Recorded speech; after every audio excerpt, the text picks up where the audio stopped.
So when you think about what makes flying safe, what's the first thing that comes to mind? Probably the pilots, right? Or maybe the flight attendants or air traffic control. But honestly, the safety of every single flight is decided long before the engines ever spin up, right here on the hangar floor. We're going to pull back the curtain on this hidden world of ground safety, where the tiniest details can have the most massive consequences. It sounds a little weird, doesn't it? A clean floor and a massive jet? But in the world of aviation maintenance, the answer is, well, it's everything.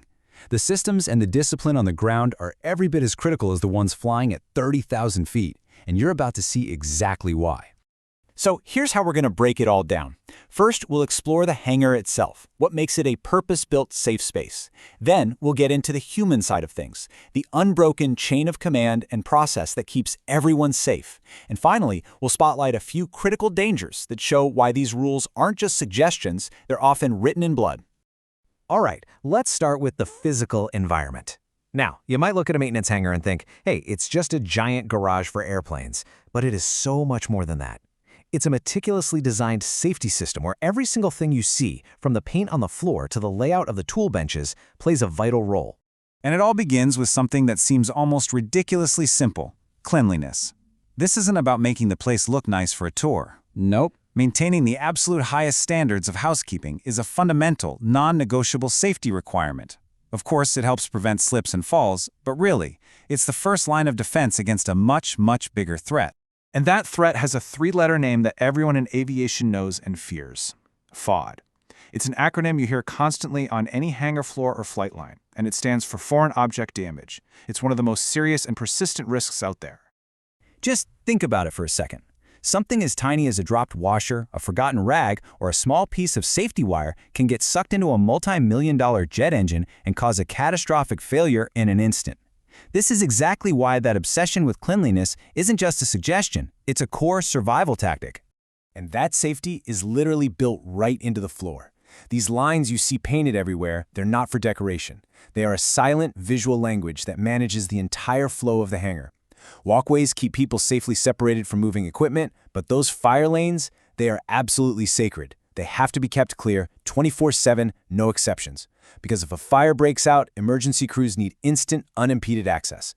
Every single second counts. Okay, so a perfectly designed space is a fantastic start, but it's only half the story. Now we've got to talk about the human systems, the people and the processes that form an unbroken chain of safety. Because the environment is the foundation, but it's the disciplined actions of the crew that build the fortress. This right here is the bedrock of the entire culture.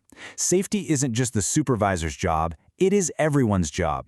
Every single person on that floor, from the brand new apprentice to the 30-year veteran, is empowered and, more importantly, expected to act as a safety officer. It's a shared responsibility that creates this powerful, constant state of vigilance. And baked into that culture is one simple, non-negotiable rule. If you see something, you say something. Immediately. There's no such thing as minding your own business when lives are on the line. Any tech who spots another tech doing something unsafe is required to step in, not to get them in trouble, but to correct the issue and protect the whole team. You know, one of the biggest danger zones is the handover between shifts. Information can get lost so easily. That's why the process is incredibly rigid. It's not just a quick note or an email. It is a mandatory face-to-face turnover. The outgoing technician physically walks the incoming technician through the job, showing them exactly what's been done, what the very next step is, and verifying that all the paperwork is perfectly in order. The goal is simple: make sure nothing ever falls through the cracks. And that last part, the paperwork, the signature, that's everything. When a technician signs their name to a task, they are making a profound statement. They're saying, "This work is perfect. I stake my career, my reputation, and my conscience on it." The next person in the chain has to be able to trust that signature as absolute truth. There is just zero room for doubt.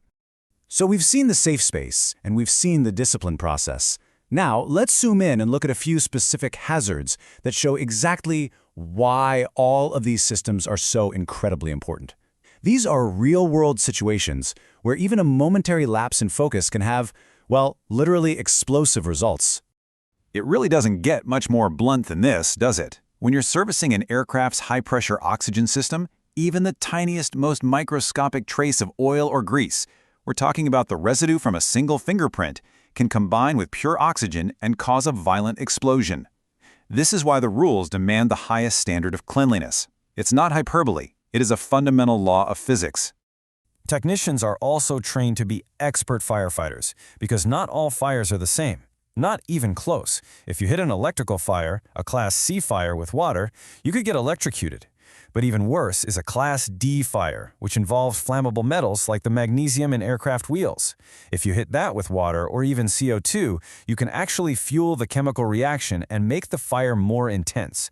You have to know exactly what kind of fire you're fighting. And here's a perfect, almost chilling example of a life-or-death ground rule. A helicopter's tail rotor spins so fast that it becomes completely invisible to the human eye, but it is very, very real. The rule is absolute. You always approach from the front, where you are in the pilot's line of sight. You never, ever walk around the back. It's such a simple rule, and it has saved countless lives. So when you put all these pieces together, the clean floors, the strict handovers, the fire training, the rotor awareness, you start to see the bigger picture. These aren't just a bunch of random items on a checklist. They're all threads woven together to create something much, much stronger, a deep, ingrained culture of safety, where discipline and constant vigilance are just second nature.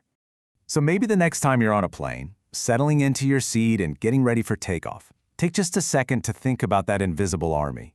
The hundreds of disciplined professionals back on the ground whose unwavering commitment to this culture of safety is the real reason your flight is even possible.